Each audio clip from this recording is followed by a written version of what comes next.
வேக வச்ச முட்டையை வச்சு நீ ஸ்நாக்ஸ் செய்யறதுக்கு இது போல் முட்டையை நல்லா துருவல் வச்சு துருவி எடுத்துகிட்டு 1/4 ஸ்பூன் அளவுக்கு கரம் மசாலா தூள், சீரகத்தூள், காரத்தூள், மஞ்சள் தூள், சோம்பு கொஞ்சம் சேர்த்துட்டு இதில் ஒரு 1/2 ஸ்பூன் அளவுக்கு கடலை மாவு சேர்த்துக்கலாம். ஒரு 3/4 ஸ்பூன் அளவுக்கு கார்ன்ஃப்ளவர் சேர்த்துடலாம். பிரெட் எதுவும் நம்ம சேர்க்காமல் இதை பொரிச்சு எடுக்க போகிறோன்றதால நான் கார்ன்ஃப்ளவர் சேர்த்துருக்கிறேன்.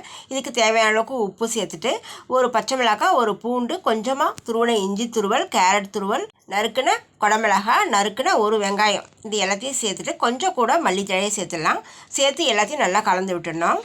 கலந்து விட்டுட்டு நமக்கு பிடிச்ச ஷேப் வந்து பிடிச்சி எடுத்துக்கலாம். நல்லா உருண்டையாகவும் பிடிச்சி எடுத்துக்கலாம், இல்லை ஓவல் ஷேப்பும் கொடுத்து எடுத்துக்கலாம். இதை போல் நம்ம உருண்டைகளாக பிடிச்சி நம்ம இதை ஒரு தட்டில் எடுத்து வச்சுட்டு இப்போ இதை பொரிச்சு எடுக்கிறதுக்கு கடாயில் எண்ணெய் சேர்த்துடலாம்.